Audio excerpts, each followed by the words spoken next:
नमस्कार बच्चों, मैं Bhagwati Chhabra army public school Jodhpur से। बच्चों, कल हमने कबीरदास जी का जीवन परिचय और उनकी रचनाओं की भाषा के बारे में जानकारी प्राप्त की। साथ ही पाठ्य पुस्तक में आई कबीरदास जी की 8 साखियों में से प्रथम 4 साखियों का अध्ययन किया था। आज हम अग्रिम 4 साखियां अर्थात साखी 5 से साखी 8 तक का अध्ययन करेंगे। तो कबीर की 5वीं साखी, विरह भुवंगम तन बसे मंत्र न लागे कोई, राम वियोगी न जीवे जीवे तो बोरा होई। कबीरदास जी ने अपने इस साखी में बताया है विरह। विरह अर्थात वियोग, किसी से बिछड़ना। भुवंगम का अर्थ है सांप। तन बसे, तन अर्थात शरीर में, बसे अर्थात बस जाता है। जिसके शरीर में विरह रूपी सांप बस जाता है, मंत्र न लागे कोई, उसे कोई मंत्र नहीं लगता है, उस पर कोई उपचार नहीं हो पाता है। राम वियोगी न जीवे, राम अर्थात ईश्वर, ईश्वर के वियोग में कोई नहीं जी पाता है। जिस व्यक्ति का ईश्वर से वियोग हो जाता है वो जी नहीं पाता है। जीवे तो बुरा हुई, और अगर वो जी भी लेता है तो बोरा हो जाता है, अर्थात पागल सा जीने लगता है, पागल हो जाता है। अर्थात कबीरदास जी कहते हैं कि जिसके शरीर में विरह रूपी सांप प्रवेश कर जाता है, उस पर किसी भी प्रकार के मंत्र का कोई प्रभाव नहीं पड़ता है। जिस प्रकार विरह से तड़पता हुआ सांप किसी के नियंत्रण में नहीं आता है, उसी प्रकार ईश्वर के वियोग में घुलने वाला व्यक्ति भी जीवित नहीं रह सकता। और अगर वह जीवित रहता है तो पागलों जैसा हो जाता है। वह ईश्वर के प्रेम में पागल होकर सांसारिक मोह माया त्याग देता है और लोगों को पागलों जैसा लगता है। तात्पर्य यह है, कबीरदास जी यह कहना चाहते हैं कि जो व्यक्ति एक बार ईश्वर को प्राप्त करने की, ईश्वर की भक्ति में लग जाता है, जो ईश्वर की भक्ति का ज्ञान प्राप्त कर लेता है, वह अब दूसरी स्थिति में नहीं जी पाता है। अगर ईश्वर की भक्ति का वियोग हो जाए तो वह पागलों जैसा जीने लगता है, उस पर कोई मंत्र का उपचार नहीं होता है। उसका केवल एक ही लक्ष्य होता है, ईश्वर की प्राप्ति करना।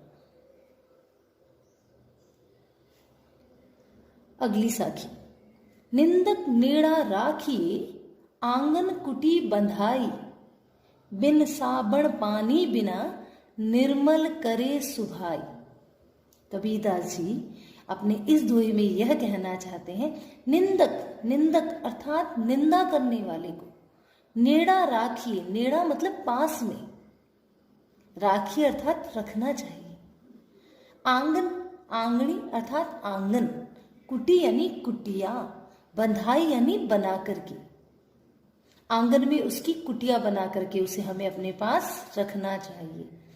बिन पानी साबण बिना, बिन साबण अर्थात साबुन के बिना, पानी अर्थात पानी, बिना पानी के, निर्मल करे सुभाई, निर्मल अर्थात स्वच्छ, अच्छा, करे यानी कर देता है, सुभाई यानी स्वभाव, वो बिना पानी के ही, बिना साबुन के ही हमारे व्यवहार को अच्छा कर देता है।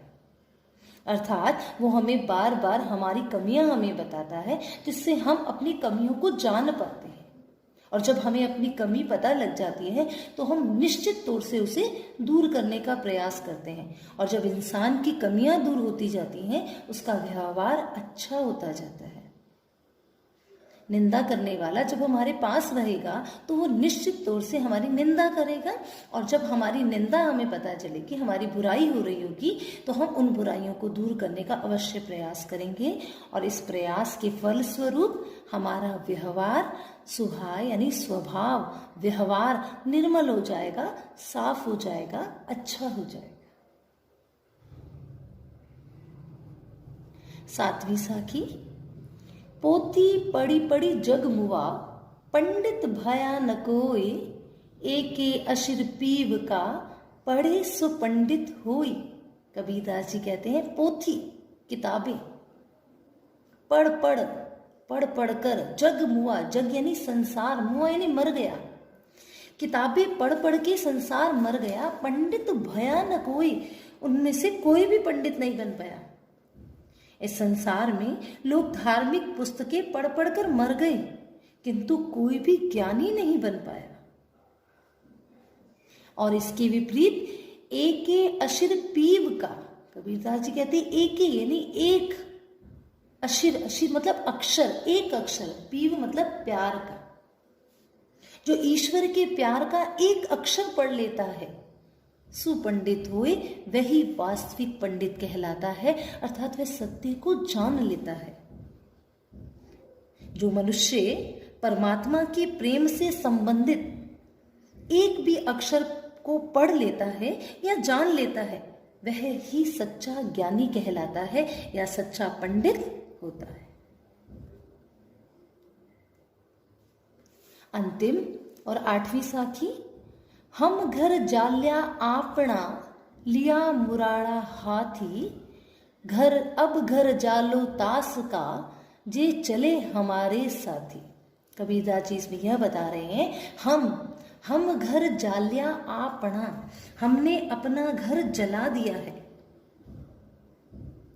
लिया मतलब ले लिया है, मुराड़ा मतलब जलती हुई मशाल, हाथी यानी हाथ में, अपने हाथ में जलती हुई मशाल लेकर घर जला दिया है। घर जला दिया अर्थात अहंकार रूपी घर हमने जला दिया है। अब घर जालो तास का, अब यानी अब, घर वही अहंकार रूपी घर, जालो जालो यानी जलाएंगे, तास का उसका, जे चले हमारे साथी, जो चले यानी चलेंगे हमारे साथी अर्थात हमारे साथ चलेंगे। जो हमारे साथ चलना चाहते हैं, जो हमारे साथ चलेंगे, उनका भी घर अब हम जला देंगे। घर से तात्पर्य यहाँ अहंकार रूपी घर जला देंगे। कबीरदास जी कहते हैं कि उन्होंने अपनी भक्ति रूपी मशाल से अपने भीतर भरी हुई दुर्भावनाओं को, अहंकार को जला दिया है। वो अब अहंकार से मुक्त हो चुके हैं। अब वे अपनी इसी ज्ञान रूपी मशाल से, भक्ति रूपी मशाल से उन लोगों के भी अहंकार को, दुर्भावनाओं को जलाना चाहते हैं, जो उनकी तरह ईश्वर को पाना चाहते हैं, उनका साथ देना चाहते हैं, उन्हीं की तरह जीना चाहते हैं।